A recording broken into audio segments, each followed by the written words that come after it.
Assalamualaikum mga sis! This is A Day in My Life, Mini Vlogs, Episode 4. Lumabas pala kami ni Kiyon today to buy the things we need para sa kanyang moving up ceremony. Alhamdulillah! Ilang araw pa lang pala, nagpe-prepare na ako para sa graduation ni Kiyon. Ito nga pala ang una kong tinapos, ang loot bags. Si Kiyon din actually ang pumili ng lahat ng laman nito. Tutulong din daw siyang mag-pack kasi graduation daw niya. Ay sana all mabait.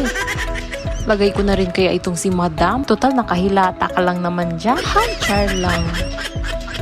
Ayan, na-stop na naman ako dahil kailangan naming mag-session ni Madam. Dalawang toys nga pala ang nilalagay namin dyan sa loot bags. And then the rest ay candies. 500 lang pala ang nagastos ko dito lahat. I edited this in Canva and then printed it on an A4 size bond paper. And tada! Yan na siya. I just folded it in half. Then scotch tape. Then the next day, general cleaning. Si Kiyon din talaga ang naglilinis ng toys niya. Sabi ko, i-arrange mo na yan para all your friends can play with that when you have your graduation canduli. Tapos sabi niya, Mama, I need to trapo it kasi it's so dirty. Hay, hindi ko naisip yon. Mana-mana ka talaga sa papa mo, Kiyon. Very clean and organized. And then after dinner, nag-start na kami ng decoration. Thank you sa pagtulong. Most of the designs are from me and then all the work are from Habibi. Tinapos ko na rin pala itong dessert para pagkabukas, malamig na siya. This was just a gulaman with buko pandan flavor and then cream and condensed. And then after this, tada! This is the final design. Magpapaprint na lang si Habibi tomorrow ng tarpaulin. Good night, Madam! And good morning! Kaka-good night lang, good morning agad! Around 6 o'clock, nag-start na ako magluto. Ang una kong niluto ay boiled egg para yan na lang ang breakfast namin. And yung iba ilalagay ko sa sandwich. Then ang next ay popcorn. Mga bata rin kasi ang balak kong i-invite dito sa kanduli ni Kiyon. Then put cheese and shake, shake, shake. Nagprinted pala ako ng stickers ng sea animals. Tapos nilagay ko lang dito sa baso na paglalagyan namin ng popcorn. Then cover, then tada! So cutie! Next one is the tuna and egg sandwich. Wait lang. Hi! ASMR yarn? Sana all! Ilagay mo na ang mayonnaise. Then mix, mix, mix.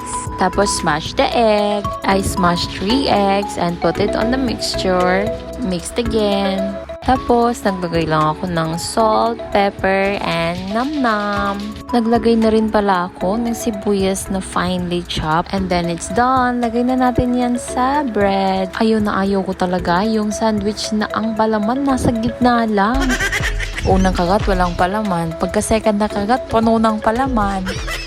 Kaya dapat spread ng maayos. Dito ko pala siya ilalagay. Lalagyan ng burger yan actually. Pero dahil stock na rin yan dito sa house, pwede na yan para hindi na ako bibili. Lalagyan ko na rin pala nitong sticker ng sea animal. Then ito na siya. Cutie! Sumunod nga pala naming lutuin ay kabsa from Saudi. Actually, itong pinsan ko talaga yung nagluluto. Galing kasi siyang Saudi. Ayan, inuna niya yung bawang, sinunod niya yung sibuyas, tapos sinunod niya itong, hindi ko alam ano yan. Bigay lang din sa akin kasi itong tab na ito, baka gusto ko daw mag-biryani, hindi naman ako marunong. Sabi lang ng tita ko sa akin, mag-YouTube ka. Wait, bay leaves ata yung nilagay niya. Tapos, itong parang kahoy. Kahoy? Parang cinnamon. Hindi ako sure ha. Tapos, naglagay siya nitong parang buto-buto. Hay, basta yan na yon. Saka naman niya nilagay itong maraming kamatis. After that, itong seasoning daw na galing pang Saudi. Tapos, 1 teaspoon of turmeric powder. Saka naman niya nilagay ang 1.5 kilo of chicken. Sa mga time na ito, sobrang bango na nito. Nakakagutom na talaga.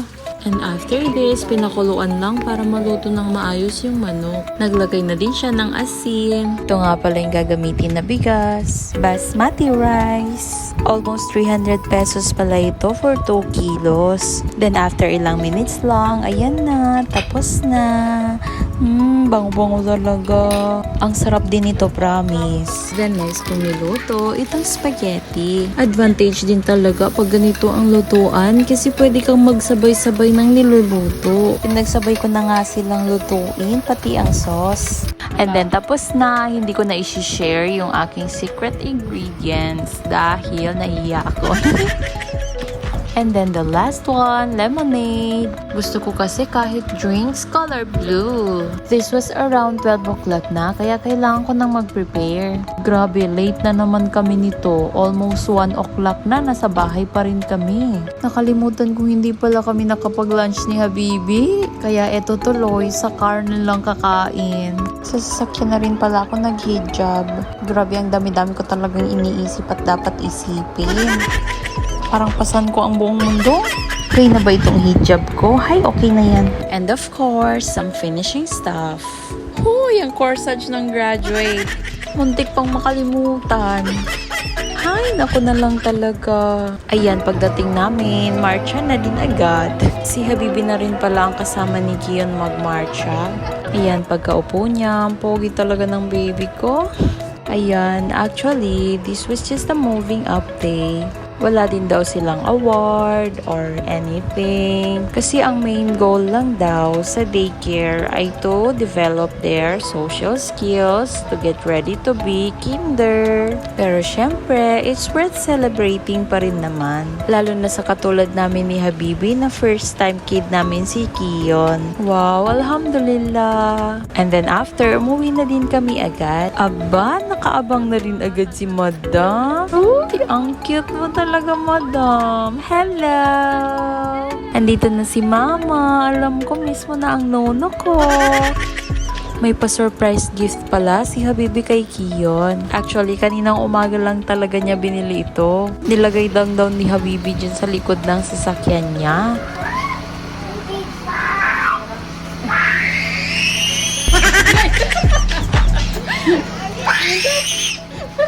Wow, mashallah. Grabe naman, maka-overwhelm itong si Kion. Tuwang-tuwa naman. Huling-huli talaga ng papa mo ang kiliti mo, Kion. Oh, ayan, road test na daw agad. And then after 15 minutes of road test, tada, nahulog sa kanal.